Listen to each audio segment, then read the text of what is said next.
कधीच नाही चुकणार तुमचे फेवरेट टीव्ही शोज झी5 सोबत, तेही एकदम फ्री। अगं तू दळवींची धाकटी मुलगी ना? अगं तुझी मोठी बहीण तर इथेच आहे, तिचा आहेर घेऊ दे की। आणि तिचे यजमान कुठे आहेत? अगं काही काय बोलतेस? तिचं लग्न कुठे झालंय अजून? नुसतं वय झालं म्हणून लग्न होतं का? तिच्या पत्रिकेत दोष आहे, लग्नाच्याच दिवशी तिचा नवरा मेला।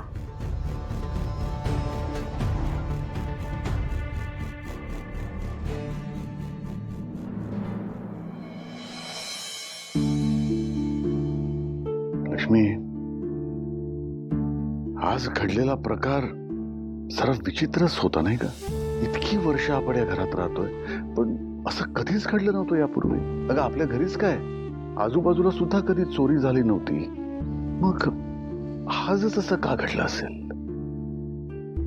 मला तरी वाटतंय की लक्ष्मी, अगं तुझ्याशी बोलतोय मी।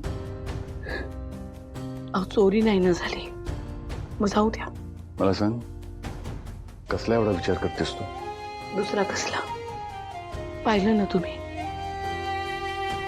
लोक भावनाला कसं बोलले, तिला किती वाईट वाटलं असेल। अहो लक्ष्मी, अगं इतका विचार तू करू नकोस असं म्हणायचंय तुम्हाला? अहो कसं करू नको?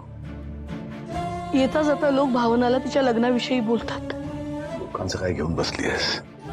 अगं लोक काहीही बोलतात, आपण लक्ष द्यायचं नाही। हे बघ लक्ष्मी, लोकांच्या बोलण्याला किती महत्व द्यायचं हे शेवटी आपलं आपण ठरवायचं असतं।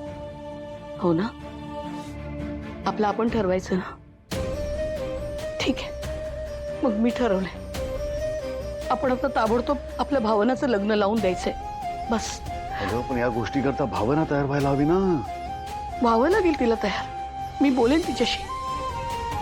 नाही, मला मान्य आहे, आनंदीची जबाबदारी आहे तिच्यावर, आनंदीला लहानाचं मोठं तिने करायचंय, पण ते होईल ना?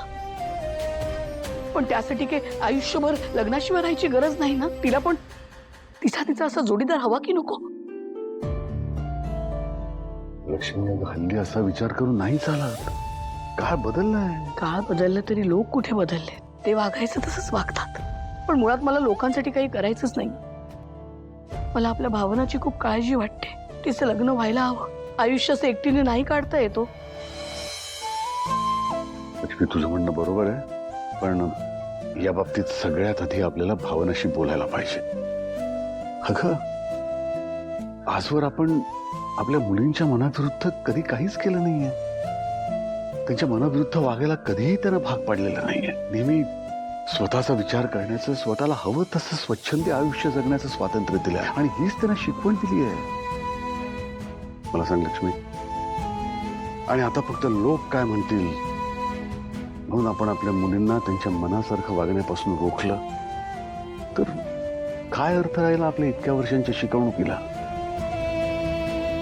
कधी कधी असं करावं लागतं, म्हणजे उद्या तुम्हाला तुमच्या तत्वानं कदाचित मुरड घालावी लागेल, एखादा निर्णय बदलावा लागेल, घ्यावा लागेल, कारण परिस्थिती तशी असेल, करावं लागतं असं कधी कधी। ते काही, मी कुणाचं काही ऐकणार नाहीये, माझं ठरलंय, काही झालं तरी आता आपल्या भावनाला लग्न करावंच लागेल। मी तिच्यासाठी स्थळ शोधायला सुरुवात करणार आहे, तुम्ही साथ देणारच नाही आहात मला? असं काय विचारतेस? अर्थातच। मग झालं तर तिला ऐकावंच लागेल आपलं। हो ठीक आहे, आपण बोलू तिच्याशी, तू झोप आता। तुम्ही पण पडा आता।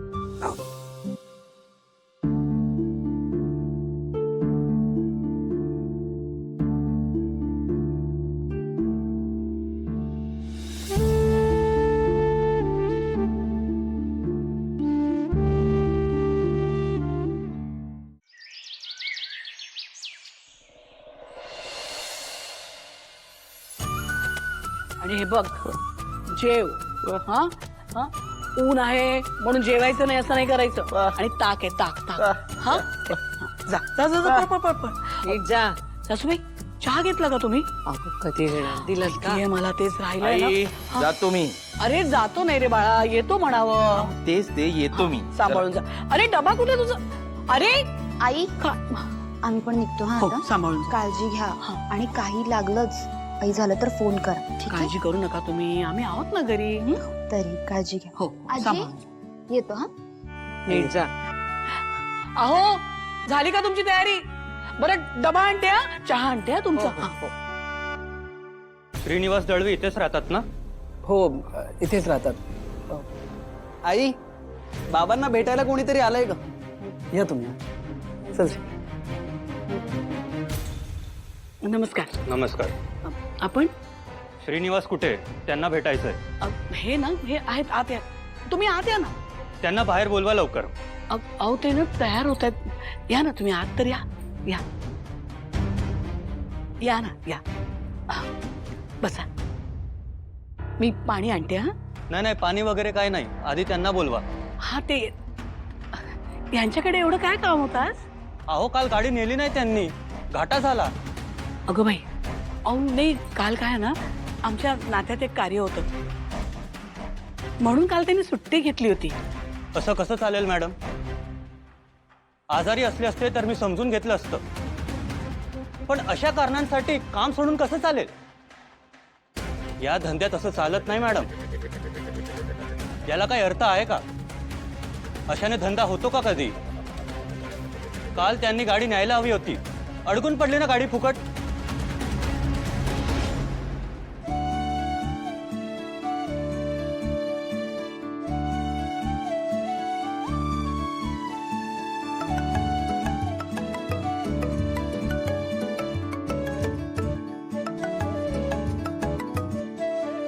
हा सदा बोल रे. काल तू रिक्षा काढली नव्हतीस काय? जवळच्या नात्यातल्या एकाचा साखरपुडा होता म्हणून नाही जाता आला. अच्छा, काही नाही रे. तो एजंट आहे ना, तो जरा सनकी आहे. तो पटकन तुला विचारेला, कदाचित तो तुझ्या घरी सुद्धा येईल. घरी येईल? हा, म्हणून तुला आधीच सांगायला फोन केलाय. अरे बापरे. सदा थँक्यू रे मला सांगितल्याबद्दल. चल भेटूया. अहो नाही, खरंच खूप जवळच्या नात्यात कार्य होतं. अरे तुम्ही घरी कशाला आहात? मी तुम्हाला भेटणारच होतो सगळं अहो पण काल कालबद्दलच मला बोलायचं होतं. पण इकडे नको, आपण बाहेर जाऊन बोलूया. नाही तर काय बोलत बसलो तर उशीर होईल ना. या ना सगळं मी तुम्हाला सांगतो. अहो सांगतो ना काल काय झालं म्हणजे. अहो जेवणाचा डबा. अहो थांबा. अहो पण तुम्हाला समजायला पाहिजे ना, कालचं आता माझं जे नुकसान झालं ते कोण भरून देणार? नाही मला मी कळेल ना, जास्त मेहनत करून मी सगळे. हे बघा, असं चालत नाही या धंद्यात. नेक्स्ट टाइम असं झालं नाही पाहिजे. इतक्या वर्षात त्यांच्या ऑफिसमधून असं कोणी आलं नव्हतं, आज अचानक कसं काय आलं?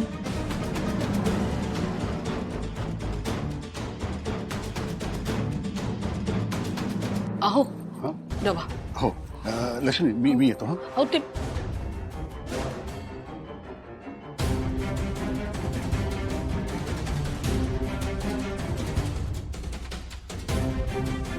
अहो